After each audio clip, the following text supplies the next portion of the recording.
Thank you Jesus.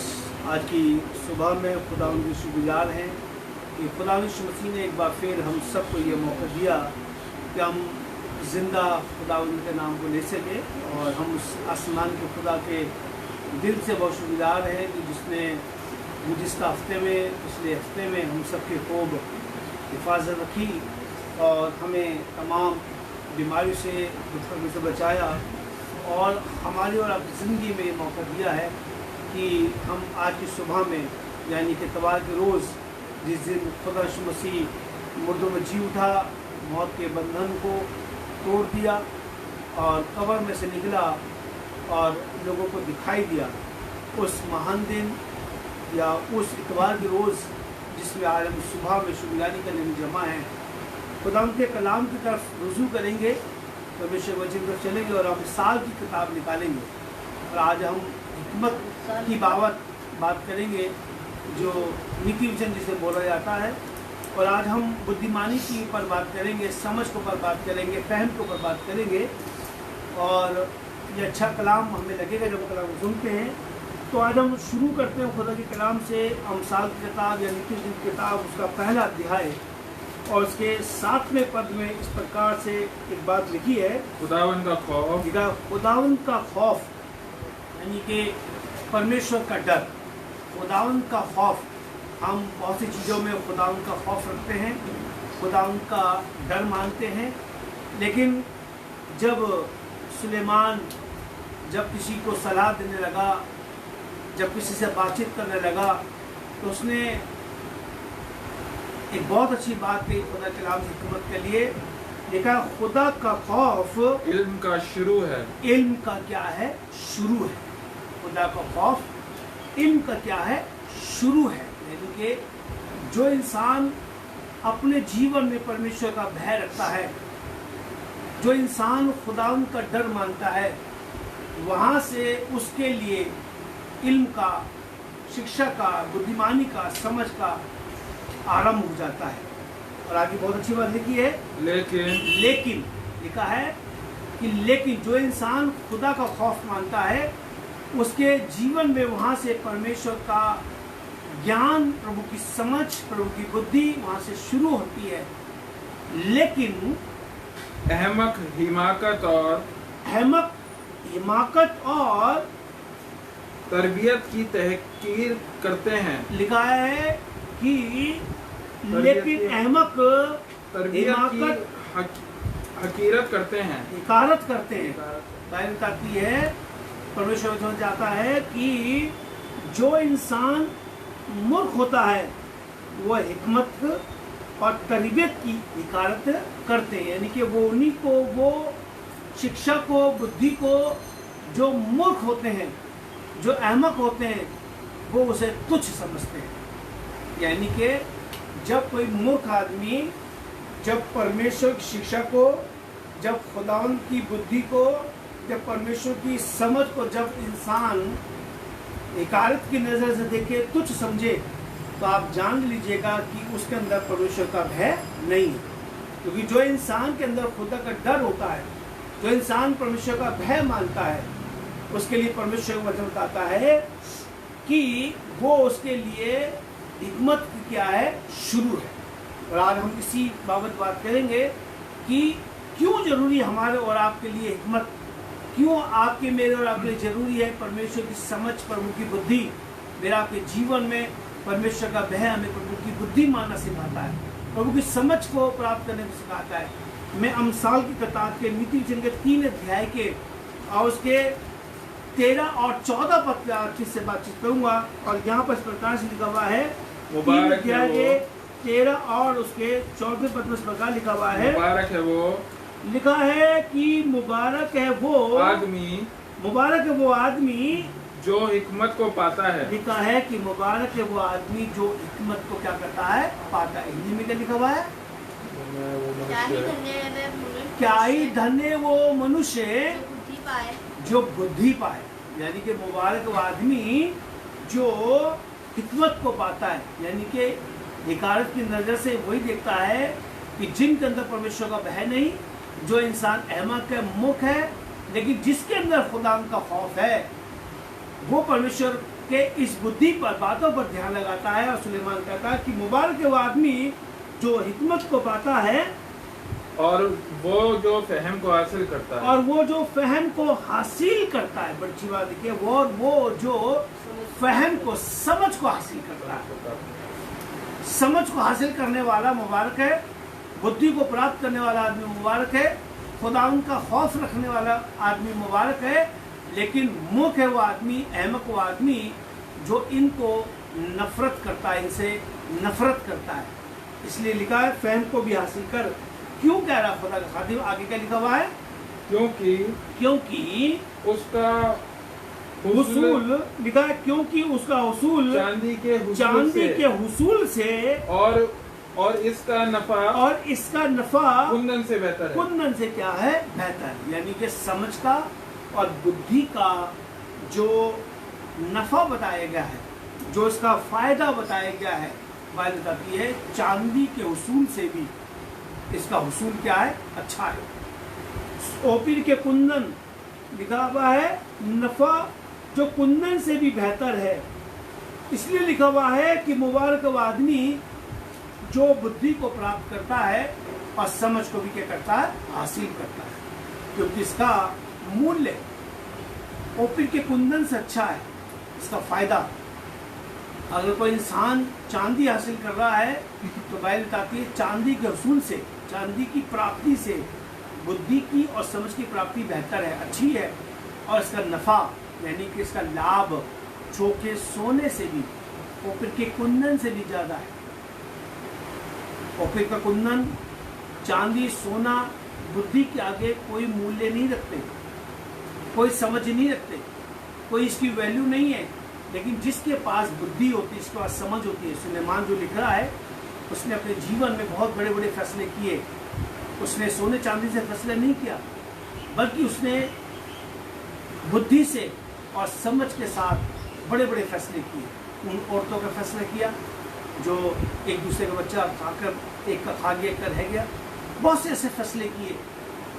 Sheeba की रानी दूसरे मुल्क से सिर्फ ये देखने आई थी कि बादशाह सुलेमान के लोग, बादशाह सुलेमान के महल में काम करने वाले लोग किस तरह बुद्धिमानी से और समझदारी के साथ काम करते हैं, क्योंकि उस रानी ने सुलेमान की बुद्धि की, समझ की, कीर्ति, उसके बारे में बहुत कुछ सुन रखा था। ये नहीं सुना कि वो बहुत मालदार है, ये नहीं जाना कि उसने उसका बहुत पैसा है, था उसके पास पैसा, बहुत पैसा, मालदार था। खुदा ने उसको दिया, बुद्धि के बाद दिया कि जो कुछ तूने मुझसे नहीं मांगा वो भी मैं तुझको देता हूँ। उम्र की दराजगी, बहुत सा पैसा, बहुत सी शोहरत उसको दी, और उसने अपने जीवन में शोहरत को नहीं मांगा, उसने अपने जीवन में दौलत को नहीं मांगा, उसने अपने जीवन में उम्र की दराजगी नहीं मांगी। सिर्फ उसने खुदा से ये कहा कि खुदा मुझे बुद्धि दे, मुझे समझ दे, ताकि जिस तख्त पर मैं बैठा हूँ, जिस तख्त में मुझे बिठाया है, उस आवाम की, उस प्रजा का न्याय मैं अच्छी तरह से कर सकूँ। इसलिए इसकी हुसूल चांदी के हुसूल से अच्छा है। इसका नफा, इसका फायदा कुंदन से भी, सोने कुंदन से भी क्या है? अच्छा है। आज मैं आपको उसके फायदे की बात आपसे करूंगा कि हमारा रुपये समय फायदा नहीं होता है। एक आदमी के खेत में बड़ी उपज हुई, उसने कहा मैं अपनी बखालियाँ तोड़कर बड़ी बनाऊंगा और अपना धन संपत्ति, अनाज सब कुछ वहाँ रख दूंगा।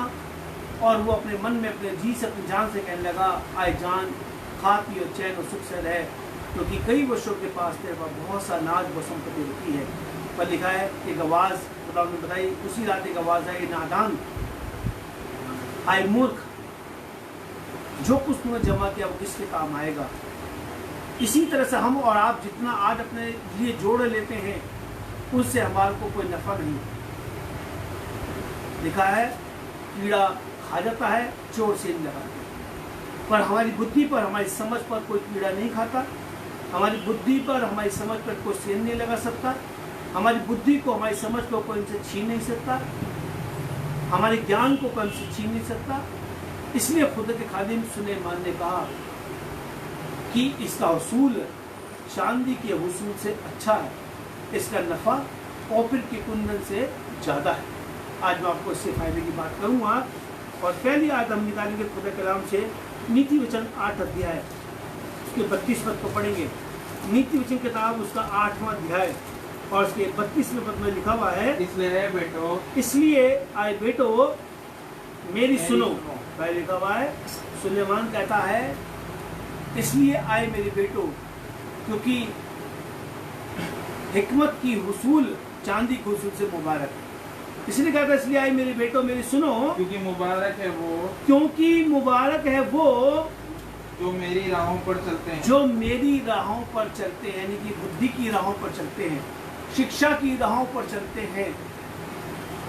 बाइबल कहती है कि मुबारक है वो जो मेरी सुनता है और जो मेरी शिक्षा पर, मेरी राहों पर चलता है। तो इसके लिखा हुआ है 34 पद में लिखा हुआ है, मुबारक है वो आदमी, मुबारक है वो आदमी जो मेरी सुनता है और हर रोज मेरे फाटकों और हर रोज मेरे फाटकों पर मेरा इंतजार करता है। लिखा हुआ हर रोज, कौन से दिन? हर रोज जो मेरे फाटकों पर मेरा क्या करता है? इंतजार करता है। इंतजार करने वाला, जो तालीम को हासिल करने वाला, एक दाना बेटा, दाना औलाद, लिखा है कि मुबारक वो आदमी जो हर रोज मेरे फाटकों पर मेरा क्या करता है? इंतजार करता है। बुद्धियाँ पुकार के कह रही कि मुबारक वो आदमी जो मेरी राहों पर चलता है, मुबारक वो आदमी जो हर रोज मेरे फाटकों पर बैठता है, उसके लिए परमेश्वर को बताता है वो मुबारक है। अगर हम और आप अपने आप को खुदा की नज़र में धन्य मुबारक कहलाना या कहलवाना चाहते हैं, तो लिखा है खुदावन के फाटकों पर रोज खड़ा होना, उसकी सुनना जरूरी है, क्योंकि इसका हुसूल चांदी के हुसूल से और इसका नफा ओपीर के कुंदन से ज्यादा है ना? ज्यादा है। अगर हम चाहते हैं कि हमें से लाभ मिले, बहुत से लोग इससे नुकसान उठा लेते हैं क्योंकि इनके पास बुद्धि नहीं होती, उनके पास समझ नहीं होती। बाइबल में ढेरों ऐसे हवाले लिखे गए हैं जिनके पास बुद्धि नहीं और वो विफल हो गए, कामयाब नहीं हो पाए, समझ नहीं, कामयाब नहीं हो पाए।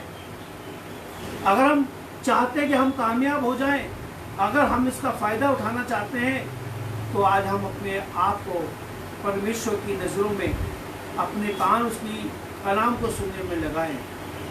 एक किताब में खुलवाऊँगा, आपको मिलेगी स्वभावोपदेशक किताब, जो नीति वचन के बाद आती है, 22 की किताब, 7वां अध्याय और उसके 12वें पद में इस प्रकार से लिखा हुआ। जी हाँ, क्योंकि हिकमत वैसे ही पनाह है, लिखा है क्योंकि हिकमत, क्योंकि हिकमत वैसे ही पनाहगाह है, वैसी ही पनाहगाह है जैसे रुपया।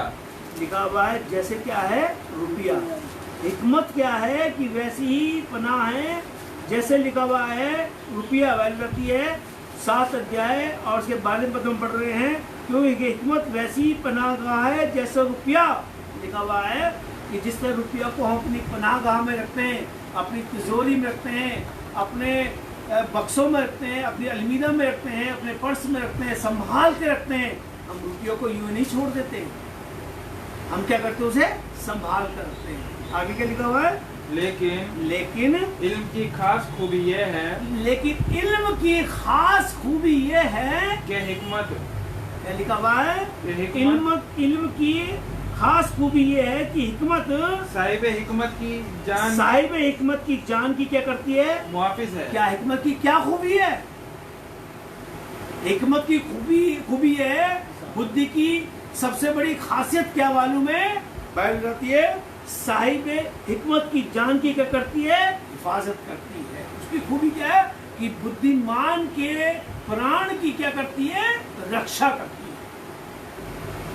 बुद्धिमान आदमी अपनी बुद्धि से अपनी जान को क्या करता है? बचा लेता है। बाइबल कहती है अक्लमंद आदमी मुसीबत को देखकर भाग जाता है, छिप जाता है, लेकिन अहमक उसमें क्या होता है? फंस जाता है। इसलिए कलाम में लिखा हुआ है कि जैसा लिखा है कि क्योंकि हिकमत वैसी पनाहगाह है जैसे रुपया, और लेकिन इल्म की खास खूबी ये है कि हिकमत साहिब हिकमत की जान की क्या करती है? मुहाफिज है, उसकी रक्षक है, उसकी हिफाजत करती है। हमारी बुद्धि हमारी हिफाजत के, बुद्धि हमारा पहरा देती है। इसी किताब में लिखा हुआ मिसाल किताब में ये बुद्धि पहरा देती है, हमें गड्ढे से गिरने से बचा लेती है, हमें गलत राह पे जाने से रोक लेती है।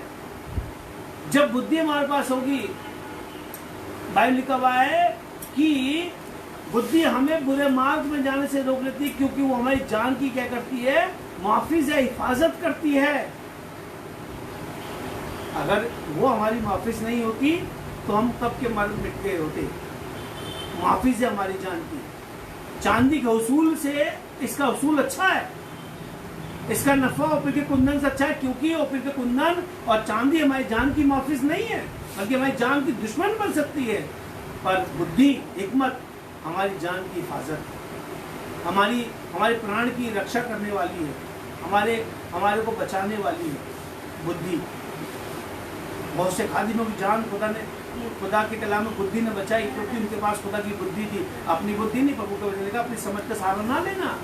मैं ये नहीं कह रहा हमारी बुद्धि, हमारी समझ की मैं आपसे बात नहीं कर रहा, नहीं कर रहा हूँ, अपनी समझ की बात कर रहा हूँ। कहता है कि अपनी समझ पर, अपनी फहम पर तकिया ना करना, बल्कि सारे दिल से अपने खुदा पर, जो बुद्धि का देने वाला, याकूब में साफ लिखा हुआ है कि बुद्धि का देने वाला हमारा खुदा है, जो बगैर मलामत किए, उलाहना किए बगैर सबको देता रहता है। मैं उस खुदा की उस बुद्धि की बात कर रहा हूँ, आपसे अपनी समझ की सारी की बात नहीं कर रहा हूँ। बाइबल लिखा हुआ है कि वो बुद्धि जो खुदा हमें देता है, उससे हम अपनी जान की हिफाजत कर सकते, माफिज है हमारा। दूसरी बात आपको बताऊंगा खुदा कलाम से, इसी का 19वां पद पढ़ के लिखा हुआ है, 7 अध्याय का 19वां पद में क्या लिखा हुआ है, हिकमत साहिब हिकमत को शहर के 10 हाकिमों से ज्यादा क्या करती है, जोरावर बना देती है। अगर किसी शहर में 10 जोरावर हैं, किसी शहर में 10 जोरावर हैं और हम जोरावर नहीं है, पर बाइबल कहती है अगर हमारे पास खुदा की हिकमत है तो हम उन 10 लोगों से ज्यादा जोरावर हैं, उन 10 लोगों से ज्यादा हम ताकतवर हैं। ये लिखा हुआ है कि हम साहिब हिकमत को शहर के 10 हाकिमों से ज्यादा जोरावर बनाते। जो 10 हाकिम हैं उन सब से ज्यादा खुदा के कलाम लिखा है कि हमें और आपको हमारी हिकमत जो खुदा ने हमें दी है, जोरावर बना देती है ना। पतरस और सिलास, यूहन्ना, अन्य शागिर्द कितने जोरावर थे, कोई जोरावर नहीं था, लेकिन खुदा ने उनको बुद्धि दी, समझ दी, रूह कुद्दूस दिया, उनको पवित्र आत्मा की सहायता दी और खुदा ने उनको जोरावर बना दिया। लिखा कहाँ रहा ज्ञानवान, कहाँ रहा लोगों की बुद्धि, सब खत्म हो गई। हम ताकतवर नहीं है, कोई बात नहीं, पर खुदा का कलाम लिखा है कि खुदा की दी हुई हिकमत, खुदा की दी हुई समझ, खुदा की दी हुई बुद्धि शहर के 10 जोरावर लोगों से हमें जोरावर बना देती है, उससे ज्यादा जोरावर बना देती है। क्योंकि बहुत से काम ताकत से नहीं होते हैं, बहुत से काम अकल से होते हैं, बहुत से काम हमारी ताकत से जोर से नहीं होते हैं, बल्कि बहुत से काम हमारी बुद्धि के द्वारा किए जाते हैं, समझ के द्वारा किए जाते हैं। बहुत से लोग किसी काम में बहुत जोर लगाते हैं, बहुत जोर लगाते हैं, और बात आती है कि बुद्धि से, परमेश्वर की दी हुई समझ से हम बहुत से काम हमारे आराम से हो जाते हैं, सफल हो जाते हैं। जब कोई शिकार करने के लिए जाता है तो वो शिकारी के लिए ताकत नहीं लगाता है, और बुद्धि का इस्तेमाल करता है उसे ट्रैक करने के लिए, उसे पकड़ने के लिए। इसी तरह से नगर के 10 हाकिम हों जो जोरावर हों, और एक उनमें अक्लमंद होगा तो वो 10 से बढ़कर वो हमें जोरावर, बुद्धि हमें क्या बनाती है, जोरावर बनाती है। पहली बात मैंने सीखा, मुआफिज है हमारी बुद्धि, और दूसरी बात यह है कि बुद्धि हमारे को जोर बख्शती है, जोरावर बना देती है। मूसा कमजोर था और खुदा ने कहा मैं तेरे साथ हूँ, मेरी बुद्धि तेरे साथ है, उसे जोरावर बना दिया। तीसरी बात हम देखिए खुदा कलाम से, नीति वचन 4 अध्याय 5-6 पद को पढ़ेंगे। पहले नीति वचन 4 अध्याय और उसके 5वें पद को, 6ठे पद को पढ़ेंगे। लिखा हुआ है हिकमत हासिल कर, लिखा है हिकमत हासिल कर। बहुत अच्छी बात लिखी है सुलेमान ने, लिखा है हिकमत हासिल कर, फहम हासिल कर, फहम यानी कि बुद्धि हासिल कर, भूलना मत, समझ हासिल कर, और बात होती है इनको क्या नहीं करना, भूलना मत, भूलना मत। बहुत जरूरी है, बुद्धि को और फहम को हासिल कर और इनको भूलना मत। और मेरे मुंह की बात बातों से बरगश्ता ना हो, और मेरे मुंह की बातों से बरगश्ता ना हो। मुंह मत मोड़ना, सुलेमान की बातों से अपने दिल को किनारा ना करना। फिर क्या लिखा हुआ है? हिकमत को तर्क ना करना, लिखा है हिकमत को तर्क ना करना, वो तेरी हिफाजत करेगी। क्या करेगी? वो तेरी लिखा मुआफिज करेगी, तेरे आने जाने में तेरा मुआफिज होगा। और अब क्या लिखा हुआ है? वो तेरी क्या करेगी? हिफाजत करेगी। वो तुझे दुश्मन से तेरी हिफाजत करेगी, तेरे शत्रुओं से तेरी रक्षा करेगी, पहरा बिठाएगी तेरे ऊपर अपना, ताकि कोई बवा, कोई मुसीबत तेरे पास ना आ जाए। इनको छोड़ना नहीं। इनका उसूल चांदी के उसूल से और इसका नफा ओपे के कुंदन से ज्यादा है, क्योंकि ओपे का कुंदन हमारी हिफाजत नहीं कर सकता।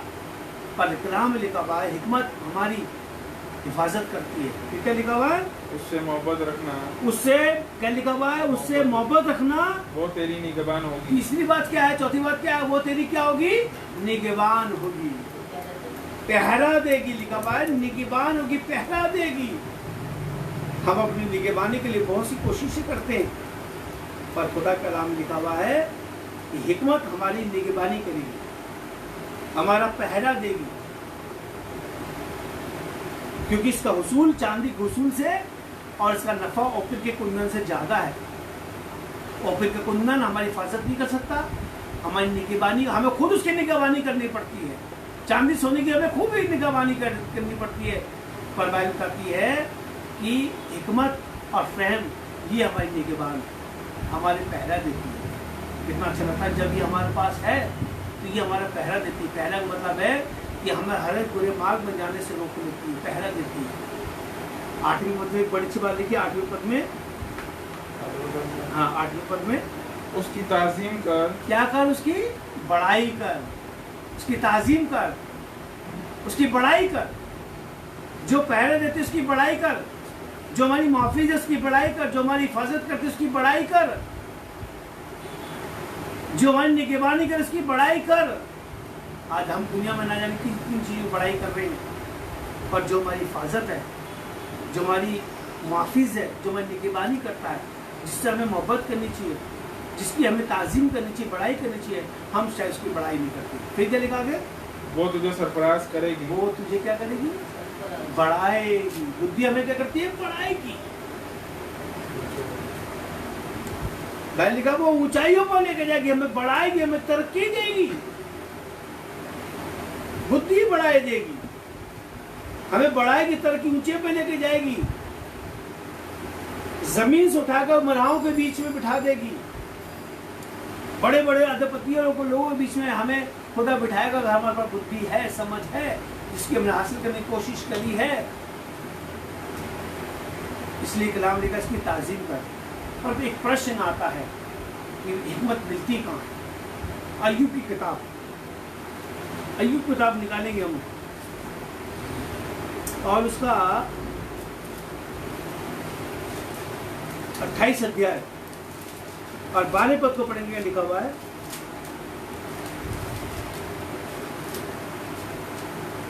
28 अध्याय 12 पद में, लेकिन हिकमत कहाँ मिलेगी? लिखा है हिकमत, लेकिन हिकमत कहाँ मिलेगी? प्रश्न तो यह है कि हिकमत मिलेगी कहाँ? हमने शुरू में पढ़ा नीति के पैदा के 7 पद में, खुदावंद का खौफ इल्म का शुरू है। यानी कि इल्म कहाँ शुरू होता है? ज्ञान, शिक्षा, बुद्धि कहाँ शुरू होती है? जब हमारे और आपके अंदर परमेश्वर का भय पाया जाता है। पहला स्टेप है परमेश्वर का भय, पहला कदम है खुदावंद का डर।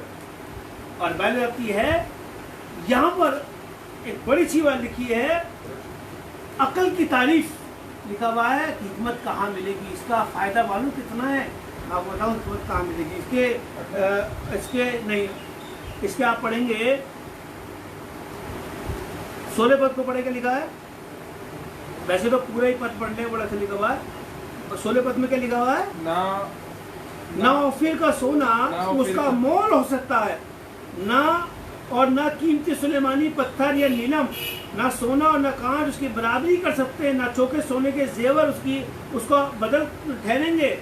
मोंगे और बिल्लोर का नाम भी नहीं लिया जाएगा, बल्कि हिकमत की कीमत मर्जान से बढ़कर है। लिखा हुआ है कि हिकमत की कीमत मर्जान से बढ़कर है। ना कूश का पुरखराज उसके बराबर ठहरेगा, ना चौका सोना और ना उसका कोई मोल होगा। बुद्धि का कोई मूल्य नहीं है, हिकमत का कोई मूल्य नहीं है। इसके आगे सब चीज कमजोर है, इसके आगे सब चीजें बेकार हैं, इसकी ये बेशकीमती है। बताती है खुदा के कलाम लिखा सब कुछ बेकार इसके आगे। सोना चांदी ऊपर का कुंदन है, मूंगे हीरे जवाहरात पैसा दौलत सब कुछ बेकार, इसका कोई मूल्य नहीं लगा सकता, ये बेशकीमती है। लिखा है ये बेनजीर है। बेनजीर का मतलब होता है जिसका कोई मूल्य नहीं लगा सकता, इसकी कोई कीमत नहीं लगा सकता। फिर लिखा 20 पद में क्या लिखा हुआ है? फिर हिकमत कहाँ से आती है? फिर हिकमत कहाँ से आती है, मैं बताऊंगा कहाँ से आती है। इसके 23 पद में क्या लिखा हुआ है? खुदा की राह को जानता है। खुदा लिखा हुआ है, खुदा की राहों को जानता है। खुदा उसकी राह को जानता है। खुदा उसकी राह को यानी कि कोई नहीं जानता, सिर्फ परमेश्वर जानता है। खुदा उसकी राह को जानता है। फिर क्या लिखा हुआ है? और उसकी राहों से वाकिफ है। और उसकी राहों से क्या है? वाकिफ है। सिर्फ खुदा के अलावा उसके बारे में कोई नहीं जानता, और खुदा उसकी राहों से क्या है? वाकिफ है। तो हमें बुद्धि कैसे मिलेगी? पहले हमें आपको खुदा के पास जाना चाहिए, परमेश्वर से मांगना है।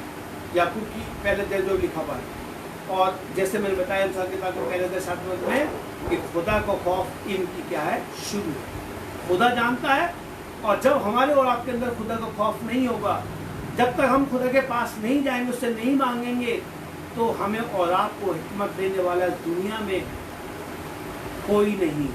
सिर्फ प्रभु यीशु मसीह के पास हिकमत, उसे मांगे जो लिए बगैर मलामत किए हुए, बगैर उलाहना किए हुए, सबको उदारता से देता है। और लिखा मांगो तो तुम्हें दिया जाए। सिर्फ खुदा से मांगे, खुदा से ही मिल सकती है। इसका रास्ता, इसका मार्ग सिर्फ परमेश्वर ही जानता है, क्योंकि बुद्धि स्वयं परमेश्वर। हिकमत क्या है? इसी किताब में लिखा हुआ है। हिकमत से उसने दुनिया की नींव डाली, और समझ से आसमान को उसने डाला। जब खुदा ने समझ और फहम से दुनिया और आसमान को बनाया, तो आप ये जान लीजिएगा कि जब उसने सब कुछ समझ और बुद्धि के द्वारा किया, तो उसके पास कितनी अकल है, कितनी हिकमत है। उसके पास जाए, उससे मांगे, ताकि खुदा मेरा आपको दे सके। आइए दुआ करें। हमारे महान जीवित अनुग्रहकारी सामर्थी पिता परमेश्वर, धन्यवाद के साथ आपकी सुबह में तेरे पास आते हैं। आपकी आशीषों के लिए प्रभु यीशु आपका धन्यवाद देते हैं, जो आपने हमारे जीवन की बड़ाई करते हैं, बड़ी बरकत दे। हम अपनी हिकमत से भारी दुआ आपके बेटे यीशु मसीह के नाम से आमीन।